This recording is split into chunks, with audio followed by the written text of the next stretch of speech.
ഇവിടെ ദൂരെ നല്ലൊരു മഴവില്ല് കാണാനുണ്ട്. ഇത് കാണാനുണ്ടോയെന്ന് അറിയില്ല, വീഡിയോയിൽ മുഴുവനില്ല, ചെറിയൊരു കഷ്ണം മാത്രമേ അവിടെ കാണാനുള്ളൂ. മഞ്ഞും മലയും ഹിമാലയൻ താഴ്വരകളും അതിൻ്റെ ഇടയിലൊരു മഴവില്ലും. ഇപ്പോൾ ആകാശം ഒന്ന് തെളിഞ്ഞു തുടങ്ങിയിട്ടുണ്ട് ചെറുതായിട്ട്. ആ മൂടൽ മഞ്ഞൊക്കെ മാറി.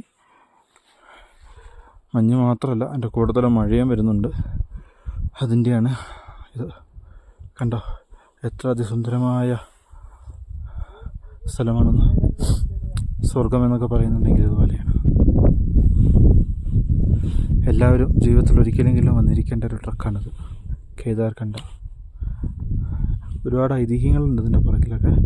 അതൊക്കെ പതിയെ അടുത്തടുത്ത വീഡിയോകളിലായിട്ട് പറഞ്ഞുതരാം. സോ ഞങ്ങൾ ബാക്കി കയറാൻ പോവാണ്. ഇപ്പോൾ സമയം ഏകദേശം 4:30 വൈകിട്ട്. കുറച്ച് കഴിയുമ്പോഴത്തേക്കും ഇവിടുത്തെ കാലാവസ്ഥയല്ല, പെട്ടെന്ന് ലൈറ്റും കാര്യങ്ങളെല്ലാം പെട്ടെന്ന് മങ്ങും. അത് കഴിഞ്ഞ് പിന്നെ ഇരുട്ടത്താണ്.